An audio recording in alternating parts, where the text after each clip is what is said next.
Minnesota Vikings versus the Seattle Seahawks, two of the hottest teams in the league matched up against each other. Let's see if we can find an advantage real quick. Now, we have Minnesota. They are 8-3. They have an against the spread record of 2-10 on Monday Night Football. Yikes.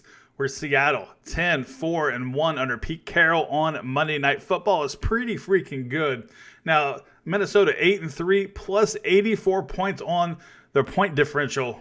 That's pretty solid. Where Seattle, get this stat, they're 9-2 overall, but only plus 29 on their point differential. That suggests they're getting a tad lucky, and they're playing a lot of close games where it probably could have gone either way. So definitely keep that in consideration. Now, let's see if we can find out where each team can take advantage of the other team. So it's real simple. For Seattle, it's all about taking advantage of Minnesota's secondary, especially Xavier Rhodes, and that Minnesota secondary is struggling, especially in man-to-man coverage. Russell Wilson should be able to pick them apart given that opportunity.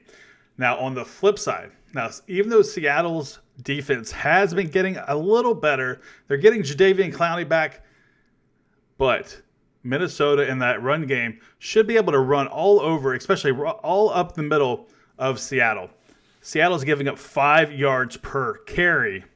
So that's pretty significant, especially with Dalvin Cook being one of the best running backs in the league.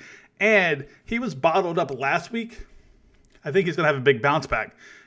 Now, Minnesota does have a poor offensive line, so that is something to consider. Now, we all know Russell Wilson.